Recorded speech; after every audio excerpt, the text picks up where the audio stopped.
While getting ready for school, Milo exclaims that the 7th victim was killed near Sue's place. San changes the subject and orders him to come by 11 to celebrate his birthday at midnight. She is annoyed that a freshman has to stay out that late. At school, Milo and his friends discuss the serial android assault case as Sue expresses her fascination for the macabre and talks about being interviewed over the latest murder. She is rudely interrupted by June, who asks her to return to her seat. Later during the after-class study, June and Milo are the only ones left in the classroom. Milo realizes that it is nearly 11 and remembers San's ultimatum. He nervously asks a belligerent June to close the classroom and dashes off. Milo is puzzled to find a hooded stranger at his doorstep, but the latter ignores him. San brings the cake, and they talk about the present he is supposed to receive according to Dr. On's letter. The 8th murder in the serial android assault case flashes on the TV as San proceeds to kiss Milo at the strike of midnight, but they are interrupted by the doorbell. Milo is shocked to find a girl wearing a ribbon and opens the door. Nano introduces herself as the present for Milo on.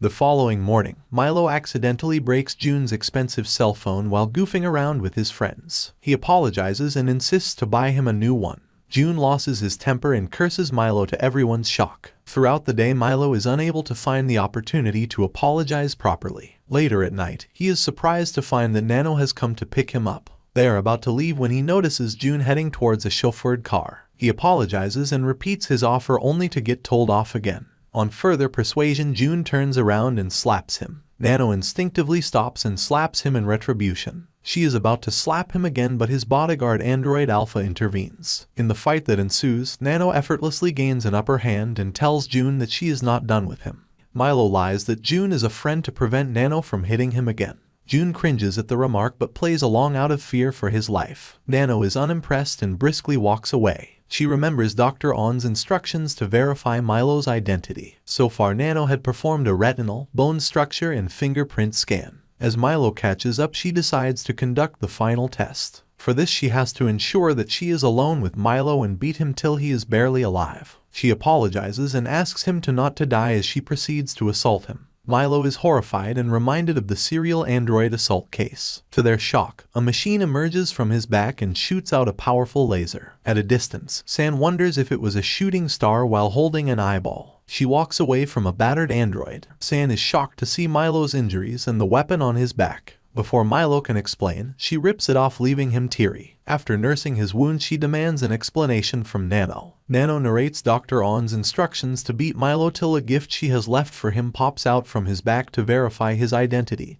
and kill him if nothing happens. Milo is scandalized and bemoans that normally you simply ask a person who they are. He suddenly wonders aloud if she was an android of such value that people would impersonate him to have her, and asks her. Nano tells him that she is just a bodyguard, a droid, except that half her body is made of nanoparticles, something only his sister succeeded in creating, and that the company she was leased to for 5 years paid $1.2 billion.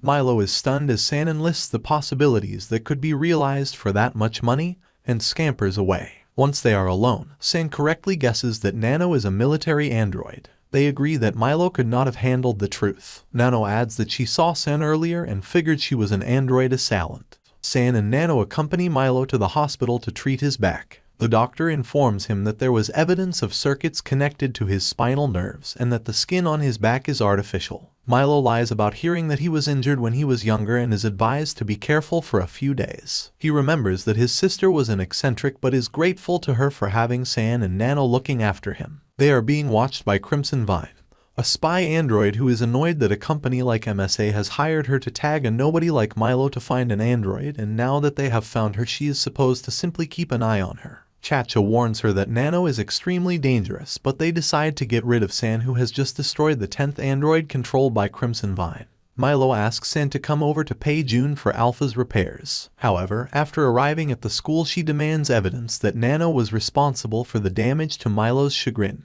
Alpha promptly produces a recording from his memory and the bill. June tells them that Alpha is the newest model from MSA and an expensive one he bought against the android assailant, so the repairs were actually cheap. San jokes that they should consider selling Nano. They are being watched over by Crimson Vine through a school security guard android. She is thoroughly frustrated with her task and exclaims that they should just sell Nano to them, but knows that Chacha would tell her that the matter is above her pay grade. To make things interesting, she gains control of Alpha and is impressed that a model for sale is equipped with deadly taser guns. San pushes Milo aside as Alpha fires at him out of the blue. Crimson Vine decides to test San and directs Alpha to shoot taser wire towards Milo. San diverts the attack and swears to kill whoever is responsible. San suspected that the androids she had been destroying were being controlled by someone but is outraged that they attacked in broad daylight. She snaps the taser wire round around her wrist and asks Milo to step aside with his friend. Milo expresses his worry that a housemaid android does not stand a chance. Everyone else is unconvinced that San is a mere housemaid android. She knocks out Milo and June to prevent them from witnessing the violence that is about to ensue. Milo wakes up to a jubilant San who tells him that June has waived off Alpha's repair bill. He believes San's explanation that Alpha had a software malfunction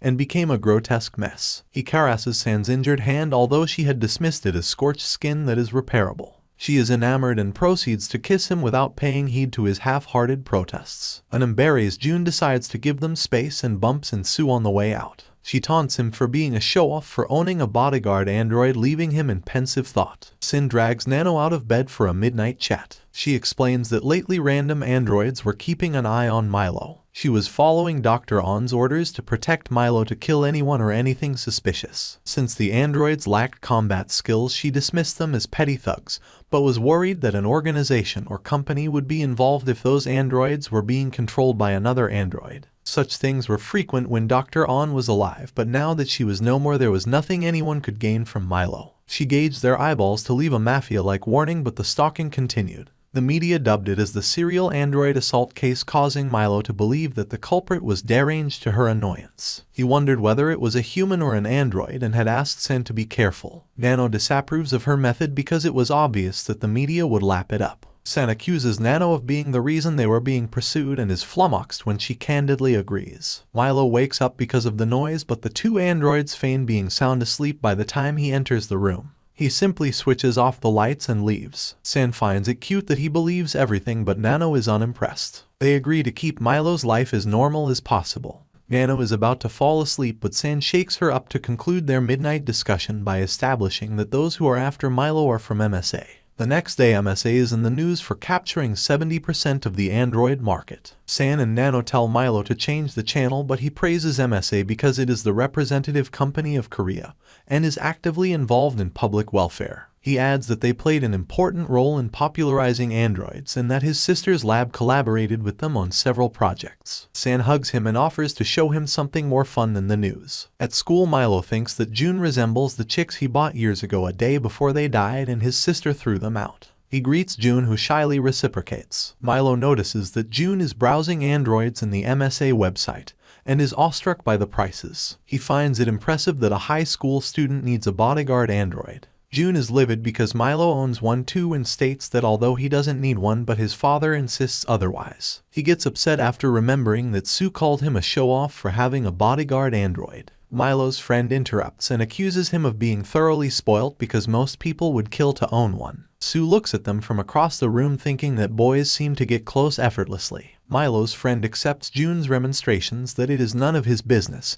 but goes on to flag dodgy androids that are not bodyguards. He gravely states that androids should always be pretty. Milo thinks of San and Nano and blushes. June browses his tablet for androids and is annoyed that Milo's friend has spammed all over. After vigorously deleting the recommendations, he orders one. The next day at school, he looks on as Milo and his friends banter. Just as he musters the courage to join in, his phone starts ringing. He is informed that his android has been delivered. Milo and his friend are shocked when he tells them that he picked the first one he saw because he could bother selecting one. Along with Sue, they start joking with him. He realizes that he was finally able to talk with them and also get closer to Sue. At the MSA headquarters, Chacha is reprimanding Crimson Vine for attacking Milo instead of just keeping an eye on him as ordered. She warns her that something catastrophic will happen if Nano is provoked. However, she is determined to keep Nano in check. San grudgingly notes that Nano has become comfortable around the house rather quickly as she watches her snore. Milo is happy about it and leaves for the library even though it is the weekend because the finals are near. At the MSA headquarters, Chacha calls an old acquaintance who sarcastically asks why a big shot like her called him. She quips that she would have asked if he was well but knew otherwise and wanted to share some news with him.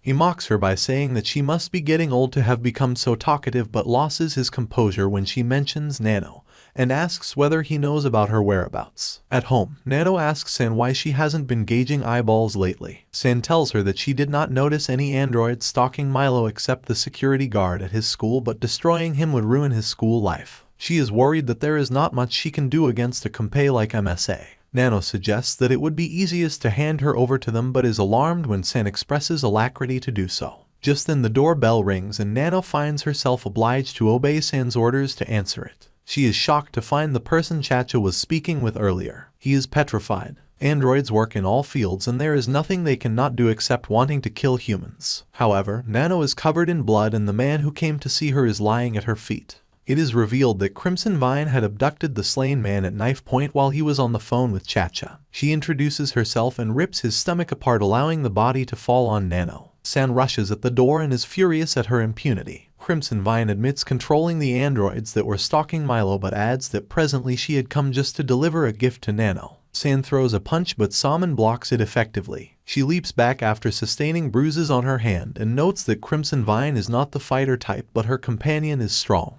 Crimson Vine asks Nano whether she liked her gift. She claims to have heard that they were close back in MSA and that she had almost threatened them to let him live after he retired. She warns Nano that unless she returns to MSA, Milo would meet the same fate. Crimson Vine proceeds to leave with Salmon after declaring that she was relaying Chacha's message and tells San to back off if she wanted Milo return home safely. Nano gets up calmly and asks Crimson Vine whether she knew who she just threatened. Crimson Vine tries to remind her of the consequences of acting recklessly as Salmon shields her. However, in a fleeting moment Nano cripples Salmon and repeats her question. Chacha had told Crimson Vine that the mission was to simply make a delivery, and provides her with a bodyguard android as well. However, Crimson Vine is shocked to see how helpless Salmon is against Nano and decides to flee, but finds herself getting hit by Salmon's dismembered arm. Nano crushes her finger as she tries to send more signals that enable her to control other androids and drags her inside the house. She asks San to clear the scene and bring Salmon. She proceeds to interrogate Crimson Vine under the condition that she would slice off her fingers one by one if she lies, creates noise, or attempts to escape.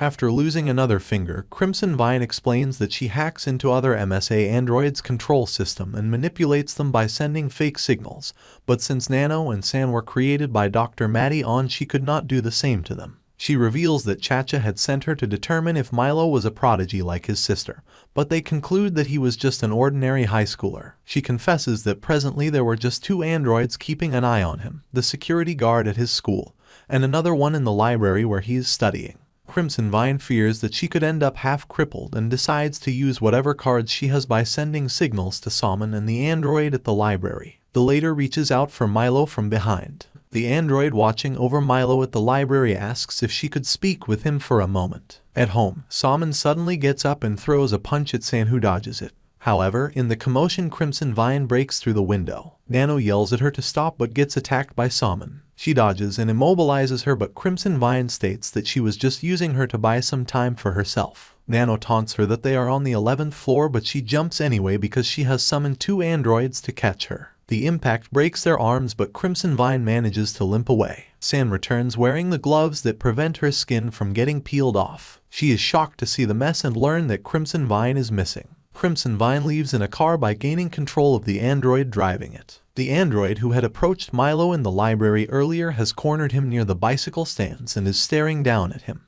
Crimson Vine reaches there and completes her sentence that there is nothing special about him even from that close. Milo is restrained in by the android who had approached him in the library and Crimson Vine. The latter warns him to figure out that Nano is not an average bodyguard android if he wants to go about his life as usual. She realizes that had she simply told Milo the truth from the start, he would have disowned Nano, forcing her to return to MSA. She asks him whether he knew what the Nano laced was. At home, San is about to kill Salmon in accordance with Dr. On's orders, but Nano stops her. Nano tells her that she needs Salmon for something and reminds her that Milo's safety was the priority. San is about to rush to reach Milo, but Nano suggests a faster way and calls Chacha. She threatens to kill everyone if Milo is hurt and demands to be left alone. She compares MSA to small-town thugs and breaks the phone in rage. Nano continues the conversation from a pay phone. Chacha assures her that Milo will be safe and she just wanted Nano to discipline the young androids, so she should go easy on her people too. Nano tells her to send someone to collect the salmon and the corpse. Chacha asks her if there is any reason for her to stay with Milo and sarcastically requests her to be reasonable by returning to MSA instead of causing harm to the civil society. Crimson Vine tells Milo that Nano List is a software,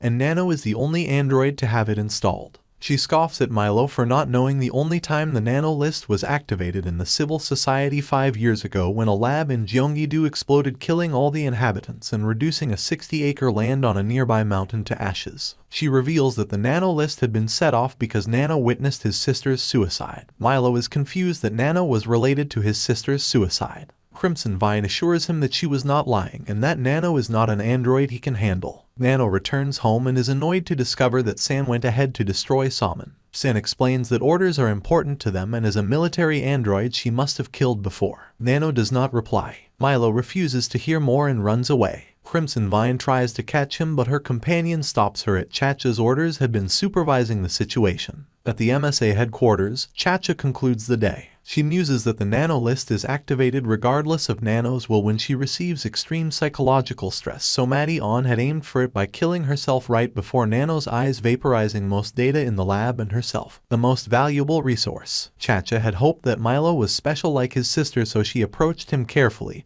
but he was just an ordinary high school student. She smiles at things according to her expectations and she prepares for the next battle. Milo runs into Nano on the way back and gets dazed after recollecting whatever Crimson Vine had said earlier. Nano is relieved to find him safe. San had asked Nano to keep Milo engaged till morning so that she can clear the damage done to the living room. After Nano runs into Milo, she is at a loss to find an excuse to do so. However, Milo makes things easier by telling her that he needed to speak with about something. He is convinced that she cares about him and takes her to a cafe. He feels that Crimson Vine was saying the truth, but if there was more, he wants to hear it from Nano herself. Nano wonders if she should have just silenced Crimson Vine. Milo asks her about his sister's death. She wonders what to tell him because she blames the Nano List and herself. She remembers being uncomfortable at Dr. On's orders to be a gift for Milo after confirming his identity, and expresses shock after learning that would just be the three of them because she intended to kill herself that day as she revolver. In a flashback, Dr. Maddie On and Chacha are looking down through a glass barrier at a gathering of 15 prisoners who are sentenced to death or life imprisonment for the preliminary test of the Nano List. Dr. On is confident of that it would take in 1.24 seconds for the nano machines to identify the target material, disintegrate it, and return to Nano, but is present just for self-satisfaction. As the countdown ends, the room is engulfed by a splash of blood. Chacha is impressed that the preliminary test of the Nano List yielded accurate results as Nano manages to disassemble only the human bodies, leaving the clothes and walls intact. Maddie thinks it was obvious that her calculations were exact and praises herself for it. However, after leaving the lab, she wonders why she feels miserable even though the test was a success. She wonders if there was a flaw in the program but concludes that she is too brilliant for that. Chacha explains that although she may have witnessed 7 to 8 deaths at a go, the staggering figure during the preliminary test could have evoked sympathy. She compares it to kids who kill a few ants for delight but are disgusted when they kill thousands and dismiss it as a childhood whim when they grow up. Maddie reveals her sociopathic side by laughing it off and mocks her companion. Nano is the most powerful android created by her. Normally she uses the nano machines in the hands only to strengthen and disintegrate, but when the Nano List, the ones in her entire body move in a precise manner to identify and disassemble the target, after which they return back to her. For the first test run, Nano is sent to an oil reservoir on a disputed territory. After losing her way to locate the facility and swearing at Chacha for being a nag, she finds herself at gunpoint. She concludes that she is at the right place and commences her mission to wipe off everyone. The self-defense mechanism of the Nano List activates partially because of the physical stress Nano experiences on being shot at. Nano destroys the weapons and kills some of the assailants before dodging past them. Her orders are to eliminate any obstacles and activate the Nano List only after reaching the target point because using it several times consumes too much energy. However, she is blocked by a muscular android who threatens to kill her and starts blabbering in a foreign language. Nano is 10 meters away from the target point but decides to set off the Nano List. Dr. On continues to grumble about the heat, but her colleague extends his hand to point out that they are too near to the expected range and finds his forearm hand covered in gashes. She dismisses Chacha's contention that there was an error and predicts that Nano triggered the program after losing her temper. Every building, including the factory facilities and the military base within the radius of 1.5 kilometers, were completely destroyed. 3,000 armed soldiers, 250 employees, and 32 nearby civilians were killed. The estimated cost of the damage was $940 million. Chacha finds the site magnificent, but Maddie is unimpressed. Nano is capable of targeting exclusively and destroying desired substances. Unlike traditional weapons, Nano is innocuous looking, and more importantly, she is an android. It is believed that androids are incapable of killing humans intentionally, but military androids can destroy and massacre people repeatedly. Since their existence is a secret, the field cannot be regulated and official criticism is not possible. Nano is the strongest of the kind. 3 months later, Dr. On is approached by Young Kwon at the shooting range. He frantically asks her to stop Chacha. At the MSA headquarters, Chacha is smiling and has a splatter of blood on her. Maddie confronts Chacha for trying to copy the Nano list on a tip-off by Young Kwon. Chacha denies the charge but is unable to deceive Maddie. She realizes there was a whistleblower since she killed the hackers who failed to do their job. Maddie mocks her for trying and demands an explanation. Chacha claims that they had received 23 orders for the Nano list from almost all the countries that were involved in a territorial dispute after the test run. She suggests making more to earn trillions in revenue. Maddie is unconvinced that she betrayed their trust for money and asks for the real motive. Chacha confesses that she wants to rule over humans with the help of the Nano list because she regards them as inferior. This infuriates Maddie, who is possessive of Nano and the Nano list. She insults Chacha by calling her a tin can robot who has forgotten her place. On her way home, wonders if she should not have created the Nano list but dismisses the guilt. Chacha calls to check if there are any androids available because she would need them in a few days. She knows that Maddie is too precious to kill presently but decides to target her teammates. She is pleased to know that she has a younger brother who could serve as a perfect hostage. Milo is sleeping peacefully when a suspicious android sneaks through the window. Sen appears and smashes the android in fury.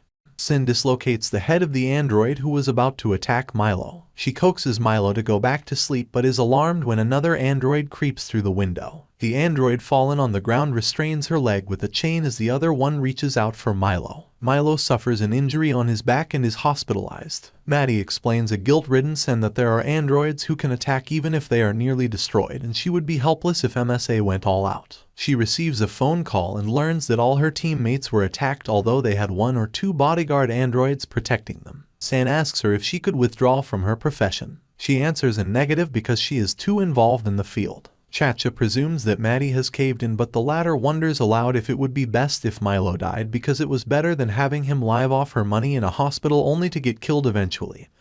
And she was not sentimental as to cry over his death. She finds it tiresome that each time he gets attacked her house becomes a mess and San gets melodramatic even if he is slightly hurt. Chacha is annoyed and tells her that she could decide for herself. Maddie gets up furiously and accuses Chacha of trying to kill Milo. Chacha reveals her intention to keep him in a near-dead condition and use him as a hostage. To her surprise, Maddie flatly refuses to cooperate. Maddie reflects on the devastation caused during the trial run of the Nano list and questions her judgment as she watches over Milo, who is lying in a hospital bed. She devises a plan to keep him safe and also ensure that Chacha does not get her hands on the Nano list. Nano shows up at Maddie's cabin and asks whether she wanted to see her. On explains Nano that she cannot do anything to Chacha, otherwise the CEO of MSA will destroy their town, so she will be getting rid of the Nano list program by killing herself, the only person to recreate the program. Watching her die will exert a maximum level of stress and activate the Nano list, which would destroy the computers containing the program data. Lastly, she instructs Nano, the only android to contain the program, to live with Milo as an ordinary android.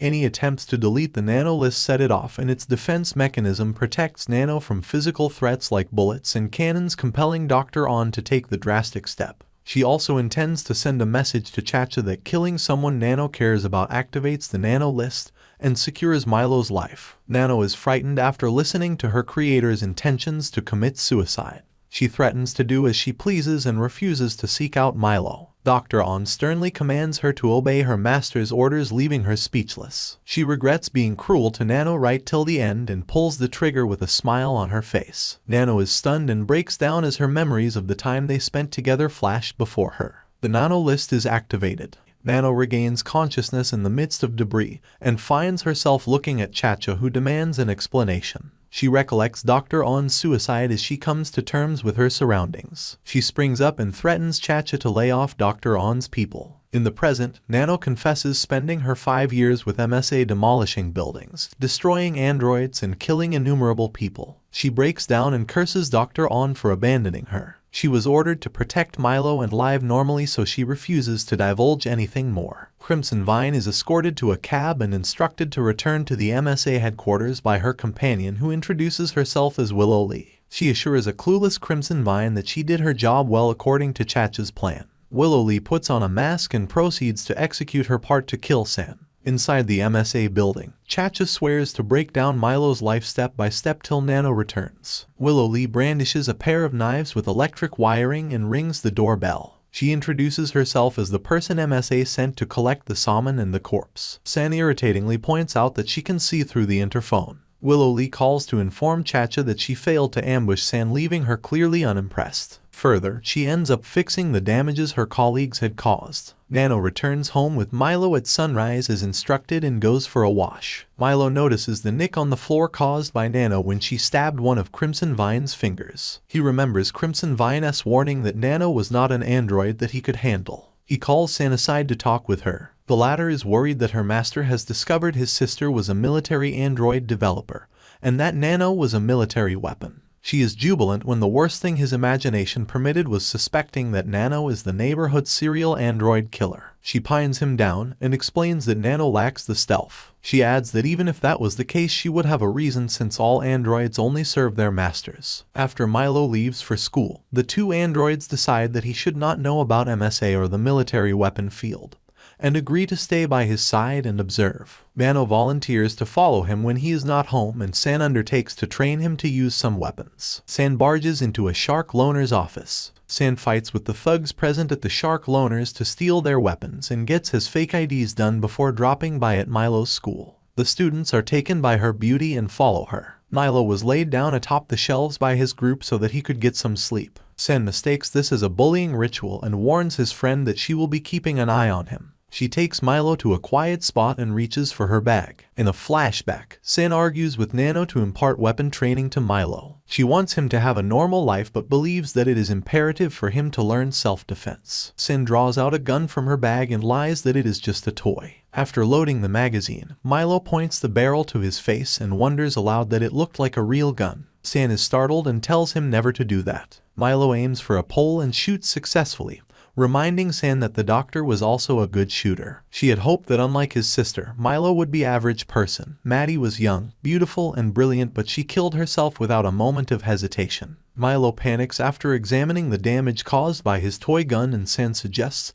that they run away. Milo's friends are curious about the pretty android who had come to visit him. He explains that San is a housemaid android who raised him since he was little. Salmon enters Chacha's cabin but apologizes when she realizes that the chairman is present as well. A moment ago, Chacha had smashed his head with a tablet. Yunkyo pats Chacha on the shoulder and walks out. Salmon stands upside down on one finger to demonstrate the balance in her newly replaced arm and states that it is just as strong as the previous one. She reports that San was slower and weaker than her, and she would not lose if they were to fight, but shivers at the thought of facing Nano. Chacha explains that she is not surprised that as a bodyguard android, San is weaker than a special forces android like Salmon, and knows that she needs a different plan to handle Nano. She leaves for a board meeting, although she hates humans because as an android, she has to obey her master. In the restroom, two men discuss about Chacha attending the board meetings. One of them calls her junk after learning from the other that she has been by the chairman's side for decades. He praises the chairman for being a great man who is sensitive to market changes and finds it unlikely that he would use an antique android. They are startled when the Yunkyo walks out from one of the cubicles behind them and bow down nervously. The chairman recognizes the one who praised him as the vice president of MSA Chemistry and holds out his hand. However, he slaps him when the latter reaches out to shake hands. Yunkyo continues to slap the vice president of MSA Chemistry division till Chacha tells him to stop and leave for the board meeting.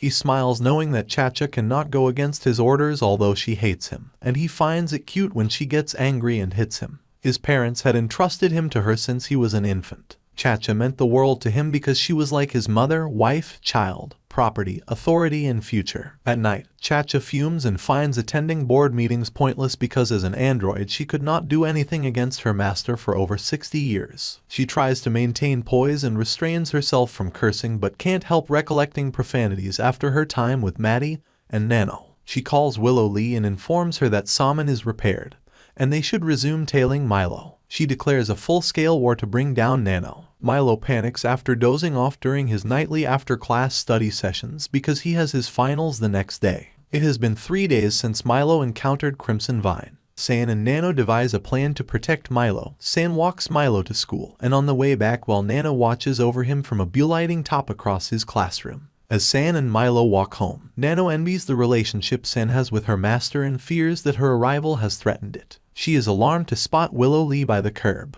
She sweeps down but Willow Lee runs away, and San puts her guard on. Willow Lee lures Nano to an abandoned building and hides in one of the floors. She assumes that she is too fast for Nano and can buy more than the 3 minutes she was supposed to as per Chacha's orders. Nano contemplates negotiating to avoid violence, but decides to kill after Willow Lee throws a stone at her. Suddenly, the building begins to collapse. Willow Lee decides to flee but Nano apprehends her as the building they are in is reduced to a debris. She wonders why an android like Nano is living among civilians and whether Dr. Maddie On was insane to give Nano to her brother. Nano tells her that she will spare her life if she behaves and inquires if Chacha sent her. She asks her why she tried to attack Milo since their plan failed anyway. Willow Lee laughs and calls Nano an idiot for thinking that they failed because she succeeded in distracting her for 3 minutes. Nano realizes that this was a ploy to lure her away from Milo. She kills Willow Lee and rushes back to the school. Meanwhile, a van pulls over in front of Milo and San. Salmon steps out and after apologizing for what she is about to do, she attacks San. The two androids get into a violent fight. San leaps back as Salmon nearly stabs her in the chest. Salmon draws out a chain and reaches out for Milo to lure San. San tries to defend her young master but gets slammed on the ground. Salmon proceeds to bind and gag San. Milo walks up to Salmon and threatens her with a brick to let San free. Chacha arrives and calmly tells him to accompany her if he is worried. Nano rushes back to where she had left San and Milo only to find evidence that a fight had taken place. After looking for them at the school, she returns home hoping to find them but is disappointed. She calls Milo, who is sitting in the back seat of a car with Chacha. Chacha orders him to answer the phone. Nano threatens to kill Chacha over the phone but the latter laughs it off. Chacha instructs Nano to follow the guide who will arrive for her the following morning or else she would dispose off San and throws the phone out of the car. She reveals details of Maddie's suicide and the serial android assault case to Milo. Milo finds it all difficult to believe as androids are supposed to be incapable of harming humans. Chacha finds his premise daft and tells the driver to stop the car. She draws out a gun and kills the driver to prove her point. Nano decides against waiting till morning and start by destroying one MSA building at a time. She hopes that damage of such scale would draw out Chacha and the chairman so that she can kill them as well as the androids who come after her. She contemplates living like a runaway thereafter and marrying off Milo in a foreign country with pleasant weather. However, her plans contradict the last order given by her master, which was to live a normal life with Milo. She comes back to her senses and curses Dr. On for abandoning her. An MSA android comes to receive Nano and escorts her to an abandoned MSA air defense facility. Nano is led to a large room with a high ceiling and instructed to keep going straight towards the exit.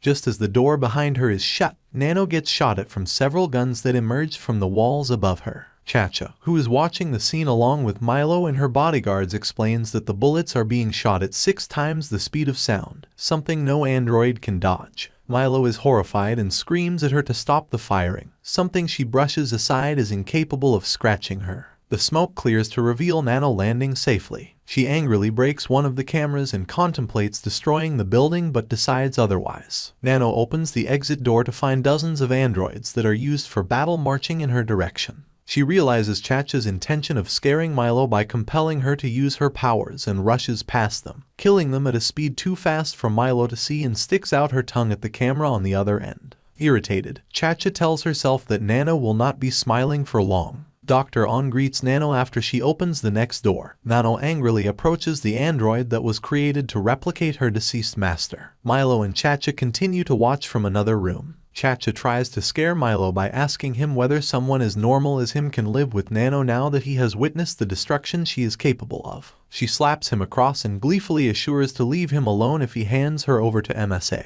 Although livid, Nano simply walks past Dr. On's look-alike android. The latter expresses her surprise since she had expected to be killed. Nano turns around and demands to know why she did not try running away. The android replies that she finds it ironical that Nano, the most dangerous military android ever created, was mingling with civilians at their peril but was questioning her when she was fulfilling the purpose of her existence even if meant dying there. Nano rushes back and knocks her on the forehead. She yells at her to stop spouting nonsense with Dr. On's face, and that she was nothing like the doctor. She declares that her master wanted her to live an ordinary life, so she was not a weapon anymore and certainly not an MSA android, but an expensive present for Milo's 17th birthday. She warns them to leave her alone and leaves for the exit. Milo rejects Chacha's proposal. He tells her that although he was scared, he will try living with Nano because despite her flaws, his sister was exceptionally intelligent and must have had her reasons to entrust him with Nano. He adds that, since she needed him alive to control Nano, she was showing him her destructive capabilities, hoping that he would hand her over. Chacha loses her temper as she recounts that Dr. On decided to kill herself just after inventing the perfect weapon. And 5 years later, when she expected to finally own Nano, she lost her to a nobody like him. She agrees that there is nothing she could do to him, but she couldn't care less if his housemate android was reduced to dust. Nano opens the door and enters a room where San is held in shackles. Nano and San are surprised to see each other and discover that neither knows where Milo is. Nano notices that it is a dead end and wonders what Chacha is up to. San explains that she was separated from Milo, and Salmon was responsible for her state as Nano breaks her free. Just as they prepare to leave, a cluster of nanoparticles release from Nano. Chacha tells Milo that she may not be in a position to harm him, but she could not care less if his housemate android is reduced to dust and warns him that he soon rethink his decision to not hand over Nano to her. Crimson Vine enters the room with a newly repaired hand and Milo recognizes her from their encounter at the library. Chacha introduces her as an MSA android who can control other androids and orders her to proceed with their plan. She instructs her assistant to restrain Milo. Milo watches in horror as Nano breaks off San's limbs against her own will. Chacha reveals that 5 years ago she had employed hackers to copy the Nano list technology and had killed them after they failed, but they had succeeded in hacking her motor control system. She further explains that although Nano's system was too complicated to be taken over, Crimson Vine could send signals to the computers located in the facility, and since this only worked within a short range, Nano had to be brought there. Nano gauges one of San's eyeballs and crushes it. She deduces that Crimson Vine must be responsible and breaks down. Suddenly, Milo stops resisting and some black smoke releases from his body. Elsewhere, Chacha reveals to Milo that 5 years ago she tried to copy Nano by employing. The story shifts to a flashback of Milo when he was 12. He remembers the surgery he had. San tells him that he fell out of bed. He found that hard to believe, since he was hospitalized for around 2 months. He recalls that he was unconscious for the first month. San told him that he wasn't in any serious condition, but Milo thought she only said so as to not worry him. But he suspects that he was in a serious condition. The story then cuts back to the present where Chacha's bodyguard mentions that there was something wrong with Milo and also about a black smoke. Before he could finish, however, a black powder can be seen forming at Milo's hands, which corrode away at the bodyguard's hands. Chacha and Crimson Vine watch in surprise as more of the black powder form all over Milo's body, as he remembers San being attacked and destroyed by Nano. Crimson Vine and Chacha wonder what was happening, and the latter mentions that the black powder is almost like. Before she could finish, Milo lunges at her and she kicks him out of reflex. Yet again, surprised at the new developments, she suddenly notices that her limb where Milo grabbed starts breaking apart and she falls down in pain. More and more of the nano machines form around Milo, and Chacha's personal bodyguard, Ilta, calls a code red and orders everyone to evacuate. The rest of the bodyguards are called in to prepare for firing at Milo. However, Chacha orders them to stop, get rid of their weapons and take him in without hurting him. Noting that he's only human, Ilta aims at Milo's neck to knock him out, only to have his hand destroyed by the nano machines. Chacha notes surprised that this was the same automatic defense system that Nano had installed in her. Milo slowly picks himself up and proceeds towards Crimson Vine. As everyone watches wide-eyed, Crimson Vine shouts at him, questioning herself about how he has nano machines, since he's human and his injuries and bleeding are proof of that. Chacha signals her bodyguards to hold. Crimson backs away frightened, as Milo grabs her and the nano machines utterly obliterate her without a trace. As Milo seemingly calms down, Chacha looks at him with a psychotic and ecstatic manner. Chacha staggers back in horror as the nanoparticles lacerate her body. Ilta rushes to rescue her and helps her stand after she loses a leg. Chacha orders him to call an ambulance for Milo, who collapses on the floor unable to handle the nanoparticles. Ilta disregards her orders and carries her out of the room, fearing the chairman will kill him and Milo. Chacha breaks down in anguish and begs Ilta to let her be, only in vain. Nano regains control of her body and senses something across the wall. She tries to take San along with her in hopes of reuniting with Milo, but the latter remains unresponsive. She assures her that she will return and activates her nanoparticles to break through the wall. Milo is on his knees in a bloodied state. Nano is aghast as she recognizes the brutalized person before her is Milo from his bone structure and irises. When she tries to reach out to him, the nanoparticles emanating from his body scar her. She is taken aback to learn that his sister installed something inside his body in addition to the laser. She notices the nano machines were spreading everywhere and even the walls were beginning to crumble, and Milo was getting hurt. She concludes that in this state, she was the only one who could survive around him. She deduces that since it was impossible to install the complete nano list even in the most advanced androids, this was just a defense mechanism that destroyed everything upon activation. Nano concludes that the trigger should be stress and that Milo must have seen San getting destroyed. Nano breaks down and blames herself. However, she gathers herself, realizing that she was not a burden dumped on Milo but served a purpose. She was the only person capable of relieving Milo from the mental and physical stress in the given situation by making him lose consciousness. She activates her nanoparticles and proceeds through to knock him out. Nano worries after knocking Milo out, but the latter does not respond. About 2 months later, Maddie On's former colleague, Paul Lee, is seen in a car with an unknown woman. He looks at the readings of a monitor in the dashboard and realizes that the nano machines have stopped. His companion asks whether Milo is alive and offers to call 911 after Paul Lee affirms. She tells him that luck has favored them. Paul Lee undertakes to make the call and speculates that Milo must be seriously injured. The scene shifts to a hospital room. Milo wakes up with a startle and asks for San. Paul Lee rushes in and introduces himself. Contrary to popular belief, Dr. On's team had not been killed. She had asked her team to take a vacation before killing herself, and the team members drifted away after that. Paul Lee reveals that Milo recovered speedily due to the nano machines. Milo is shocked to learn that 2 months have passed since he was kidnapped and starts frantically asking for San again. He recollects how San was ravaged and breaks down. Paul Lee assures him that there is hope for San, but first, he will need permission for discharge. He tells Milo that there is someone waiting for him. Nano is seen waiting by the hospital entrance. Milo is grateful to her for keeping guard, but the memory of San's assault holds him back from interacting with her. By the time he decides to break the ice, she leaves. Paul Lee takes Milo to his place. He informs him that he has rented space in the basement for San and takes him there. San is lying on a stretcher with several wires connecting her body to computer equipment. Milo lifts the sheet and is horrified to see sparks in her internals. Paul explains that he covered her with insulating material to prevent accidental fire, and used adhesive to hold the destroyed parts together. He asks San whether she is happy to see Milo. San blinks her eye, indicating a yes. Paul tells him that her brain is fine but her body is wrecked. Milo chokes and asks him if she can be repaired and tells him to consider the people who worked with his sister. Paul thinks of someone but answers in negative. Milo draws out a gun from his backpack. Thank you for watching. Subscribe and enable notifications so you don't miss the next chapter.